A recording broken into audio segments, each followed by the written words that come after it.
Content warning.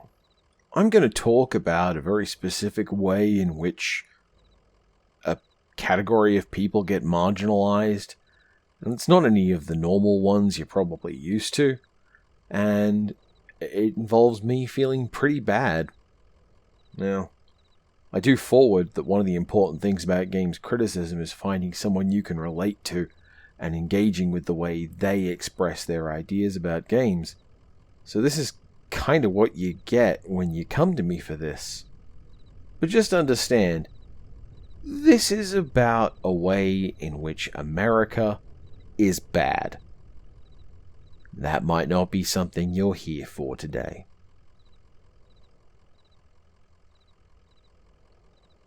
Kentucky Route Zero is a magical, realist, point-and-click game of what I'd normally call narrative adventure style, which came to Kickstarter in 2011, then came out in 2013, 2014, 2016, and 2020. Because you can't have nothing for free, even things you pay for. The game is a text-driven game without any of the trappings of your typical point-and-clicker, where you jam a ladder into your pants and try to work out why you want to put green dye in the water fountain. Instead, it follows the haunted mind of Conway, a truck driver, and his interactions with a small handful of people on a part of the Kentucky interstate, while he tries to find the place he needs to do his delivery, despite being utterly lost. I enjoyed what of Kentucky Route Zero I played, but the thing that stands out to me in hindsight is its sound design. It's a beautifully designed game, audio-wise, with all sorts of thoughtful foley for its environments, and the way that even the pieces of the interface that Conway interacts with have their own sort of specific, authentic sounds. Chunks and thunks and zzz. It's also visually splendid, beautiful in what it tries to represent in the heightened reality of its setting, but also the format of a video game. These places look good from the angle that's chosen, creating lines of artwork and the bars of cages, depending upon what you're focusing on. And by being a fixed camera story of its type, Kentucky Route Zero takes on the traits of theatre, with blocking and careful positioning and timing all making up part of how the story unfolds. Not that other games don't, but for the type of thing Kentucky Route Zero is, a self-titled interactive screenplay, it is this theatrical element that is brought to the fore of the mind. And as for that story, I haven't finished it. See, I don't feel like playing Kentucky Route Zero Act 5. Sit down, traveler. Let me tell you a story. There's a chance you've heard the story before. I've anonymized it here, not because I think you shouldn't be able to work out who is involved, but because the idea of focusing on the who runs the risk of ignoring the what. Plus, I don't want to direct anyone to a person who said something stupid and encourage fights. That's not the important thing.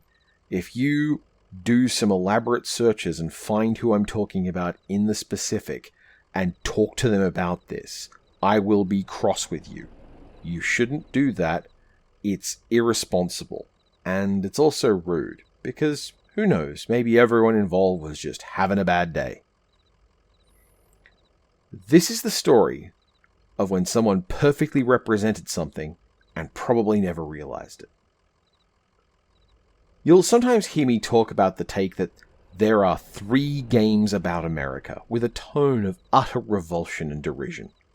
This is from an incident back in 2020 when a game developer and advocate for inclusive games had an opinion on the internet. This advocate is well established and has a big audience, but also he's crucially not a white guy, not a Christian guy, and not an American guy. These are factors that play into what he said, which was, in summary, that while Kentucky Route Zero was no doubt phenomenal, he wasn't interested in playing it right now. To this, an actual adult responded with, "This is legitimately the worst take you've ever had. There are only about 3 games that are actually American, and this is one of them. Everything else is designed for export. KR0 is a precious and valuable thing. It is of immense and intense personal importance. Setting aside the tweet conflating "this is of personal importance to me" with "this should be of importance to you," this position describes the idea that there are only 3 games that are actually American. What does it mean to be actually American? America is a pretty pervasive presence if you're not aware of it. Most people in the world have to know about what's going on in America. We know about your presidents and your senators and your constitution to the point where the people can be more aware of how your country's laws work than their own country's laws. I've often seen it held up as an example of how poorly educated people are in, say, Canada and Australia, that they believe that we have, say, a First Amendment right. But the thing is, you have to ask, why do they think that? Where did that idea come from? We watch so much American TV. We listen to American music. We try to make our news broadcasts look like yours because that's what real and legitimate news looks like. We try to retell your stories in our local languages because that's what real media looks like. Our children sing songs in your accents because that's the culture that has a multi-trillion-dollar economy pumping into the whole world. America demands we attend their wars and surrender our living to become their dead, and when we are done, America sells the survivor, on both sides, a cheeseburger. This is not a remarkable or controversial statement. You must know this is not even a vaguely challenging thing to know about. Everywhere in the world is replicating parts of the American empire because America exports and enforces the vision of the American empire. McDonald's may sell curry in India, but it's important to know that the curry being sold is McDonald's curry, because that is how you know it's an American-style curry. What this means is when someone tries to assert that there are only really 3 games about America, that's a kind of specialized brain rot that requires you to consider games that are very much about America as not being really about America. And thus, we see the other thing about America, which is it's not enough for America to be the most important place in the world that everyone else in the world needs to recognize, but also most of America is inadequately America for this vision of America. You saw this in the wake of 9/11 and the election of Barack Obama. Huge amounts of American media resurged in extolling the values of real America, as opposed to the parts of America where the vast majority of Americans lived, which just so happened to paint a lot of marginalized people living in cities as fake Americans. I am not bringing you unique information. This is just obviously true things if you don't live within the boundaries of an environment that flatters you as the most normal thing in the world. The vast majority of the world is not America. There are 8 billion people in the world, more or less, meaning that America is about 4% of the world, and yet it is catastrophically, overwhelmingly, deliriously the common touchstone for how things are supposed to work. This is through media imperialism, which is mostly supported by American companies exporting all their media to foreign markets extremely cheaply. 3 games that are actually American. This fascinating piece of doofusry still, even now, leaves me agog. Actually American. Kentucky Route Zero is actually American, you see, as opposed to... what? Is America's Army one of those 3 games? You know, the game financed by the American Army? What about Call of Duty, a franchise that is in part subsidized by American military complex manufacturers? What about Grand Theft Auto, a video game that tells the rags to riches story of an American excess in criminality, setting aside the way that it's made by a Scottish company? Actually American, because American doesn't mean America. It means one tiny little pool of America where the speaker can imagine there's a realness and an authenticity to the Americanness that doesn't involve all the messy realities of what it is to be America. It's the towns of hard-working people that suffer under your particular description of oppression, whether that's cities full of non-white people or corporations bleeding the country dry. Always alighting the social cruelties and terribleness of those places, as if giving people money stops them from being, just for example, bigoted. This is then used to recruit the poor, superior Americans, the, America Americans, whose sufferings are noble and whose authenticity cannot be impeached, and they are then used as a defense against criticism of, America.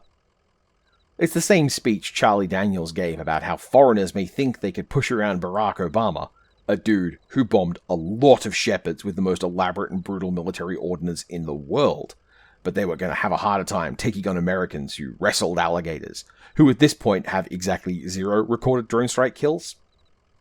This is because America isn't real. Real America is a nebulous nothing that you can project whatever you want onto, and which is also not responsible for anything terrible that America does. It's not the American empire, it's not the exporter of culture, it's somehow purer, better, a sort of individualized folk who are to be protected and extolled, shriven of all the things about America that make it anything but its perfect, idealized form of America.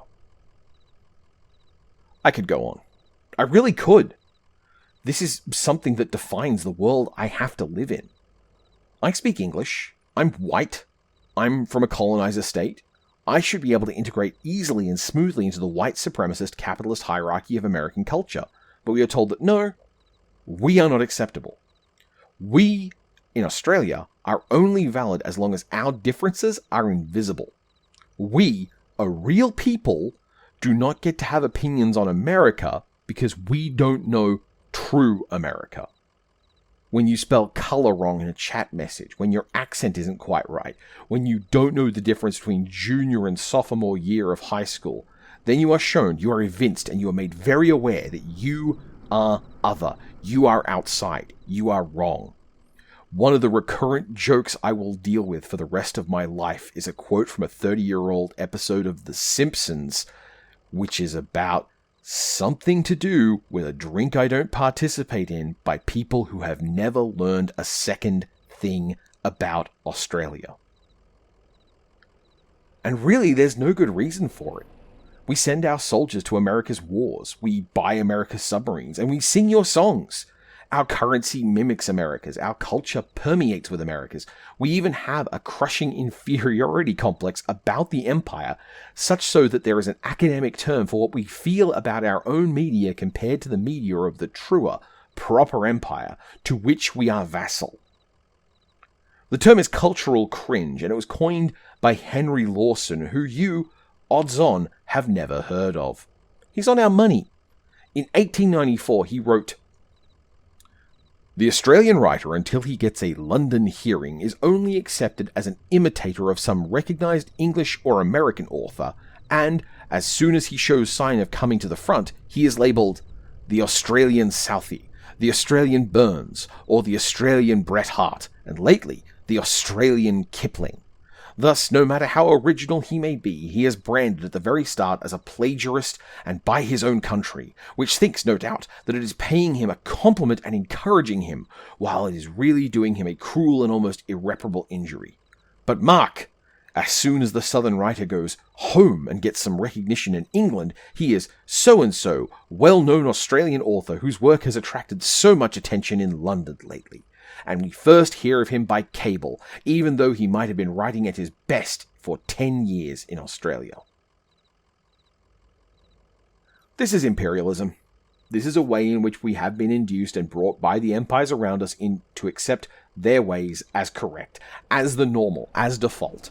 And that is the mindset you must have if you want to look at the breadth of video games, with their American ideas like health insurance, readily available guns, the importance of freedom, the ubiquity of air travel, the branding and iconography of types of food, and the sports metaphors, and then say, "Yeah, this doesn't have anything to do with America." Not really.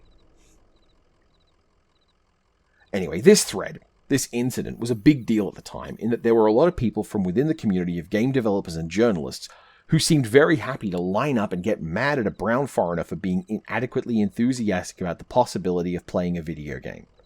But don't worry, after a day or two, an apology was forthcoming for all of this fracas, by which I mean the original developer apologized for being so thoughtless as to again express honest lack of enthusiasm for a video game. For me, this was a kind of break point where I started just blocking indie devs on site. I don't want to know what they're involved in, I don't want to promote their work, and I will hold tiny grudges against them that I do not seek to transfer or encourage in others. This was one silly incident in which a lot of people said something silly because they don't know better, or they were having a bad day, or maybe because they're just assholes. None of this is fair to Kentucky Route Zero.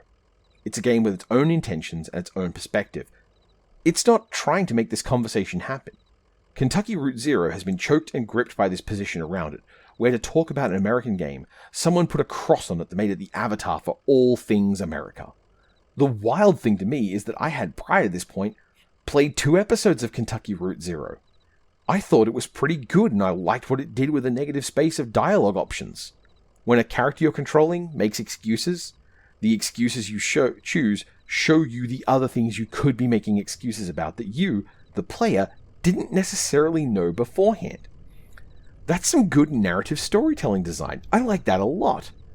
But now I can't really engage with Kentucky Route Zero because the main thing it makes me think about is how this final chapter, meant to round out the game's story and present a conclusion and a point, became this flashpoint for a lot of people to be very casually racist.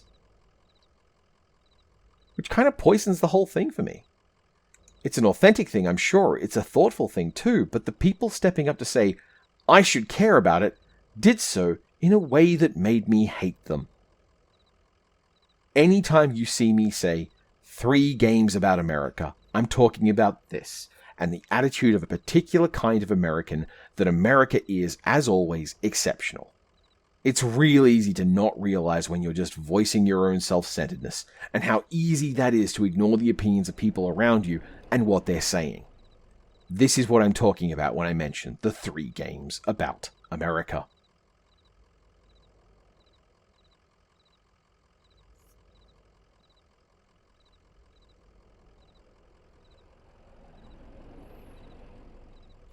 By the way, the 3 games about America are Crash Bandicoot, Sam & Max Hit the Road, and Bust a Move.